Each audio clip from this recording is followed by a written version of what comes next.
pampalakas ng balita, ikahayag ni Katrina Camacho. Lumipad ang Phoenix Super LPG sa ikalawang sunod na tagumpay matapos umusan ang Blackwater mula sa score na 111-106 sa 2023 PBA Commissioner's Cup kahapon sa Smart Araneta Coliseum.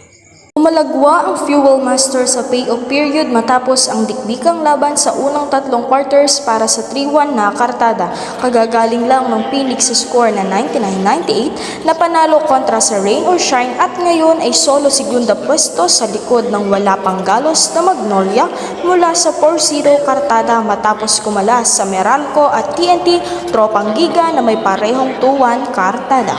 Trumangko sa Phoenix ang veteran forward na si Jason Perkins na tumabo ng 23 puntos, 8 rebounds, 4 na assist at 1 steal.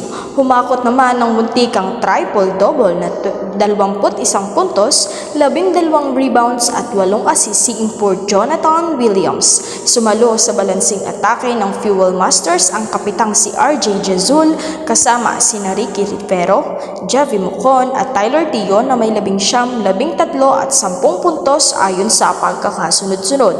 Nakapagtayo ng score na 52-39 abante ang Phoenix sa second quarter.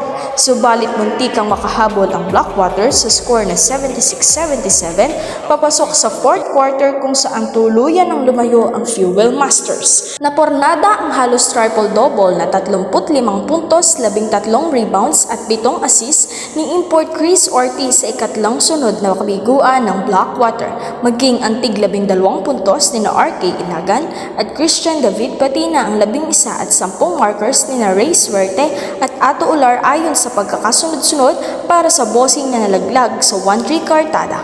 Mia Katrina Camacho, ABS-CBN Sport News. Magpapahuli at patitinag pagkat marami pang kapanapanabik at nakakahangang pagsipa at pagpano ng bola dito lamang po sa ABS-CBN Sport News.